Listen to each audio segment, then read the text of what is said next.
In this tutorial we'll be looking at the Google Forms ability to use templates.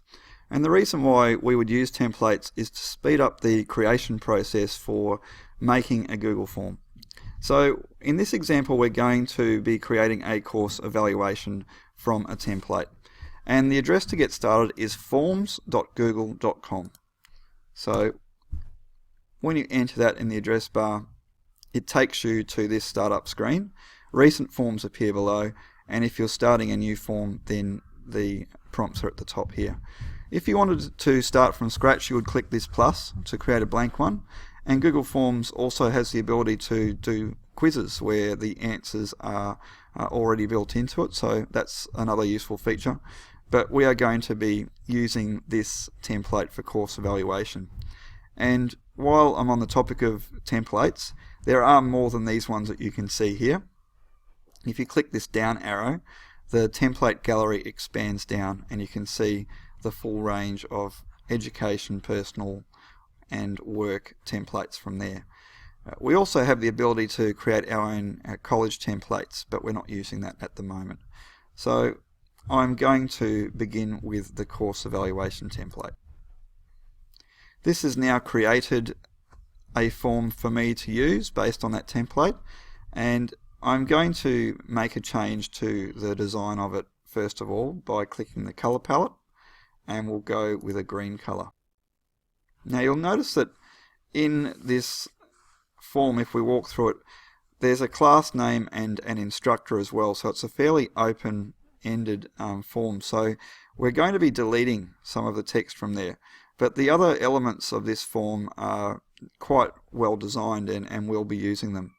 So here we have a level of effort multiple choice grid, and this allows us to kind of grid up lots of statements and lots of descriptors that can match those statements.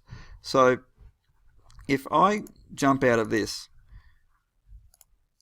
is an example where you've got more than one statement. So this is level of skill knowledge at the start, at the end of the course, and so on. And you can see the descriptors over here that the students choose.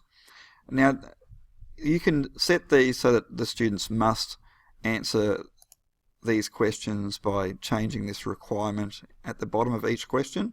And you'll notice that this is the same whether it's a multiple choice question or if we go up to a short answer text question, you can see that there's also a required slider there as well.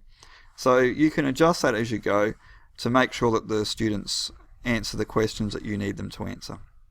Now in the case of this this form, I'm going to pull out the class name as a question because I'm going to write that into the title of the form.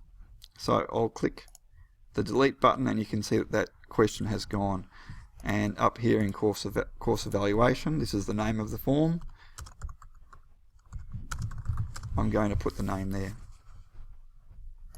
Instructor is a word that we wouldn't use, and since I'm the only teacher of the course, I could change that to teacher, or I could just delete the question, which I'll do in this instance. So I'm going to ask that every question is compulsory, and you can see that these red stars are indicating that they are required questions. To get some feedback on my own teaching, I'll do the same here, and I'll do the same all the way through until we get to the open-ended questions here. What aspects of this course were useful and valuable? How would you improve it? And I'm going to delete this final question. So I've now made some basic changes, and we can preview the form here. So in the space of 2 or 3 minutes I've put together a simple course evaluation, and you could do this for a unit or any learning experience that you have taken your students through. You can see that it's required, and that's indicated by these red stars. So a student would go through and simply indicate their answers, and you can see the way the forms are designed, that as soon as you don't fill or complete the required questions, you have these cues that remind you to do so. And these are not required questions, but it's certainly useful having open-ended questions, especially if you're doing a course evaluation. Now you'll notice at the top that there's nowhere for this form for the student to enter their name, and I'll show you why when we jump back to the form. So I'm going to close this preview window, and if we go over into Send, I'm going to tick this box which automatically collects the respondent's Villanova College username. So that way students don't need to enter their name, and this is beneficial because it means that the students won't put dummy names or fake names in there and cloud the data that you're receiving from the form. And the best way to send the form, in my view, is to go over to this link option and copy that link, and you can send that to students through email using TAS Teacher Kiosk, or you could send it to them as a link in a OneNote page, or just through your Outlook emails as well. Another way that you could make sure all students saw this link would be to place it as a link in a Moodle course page. So there's lots of options there.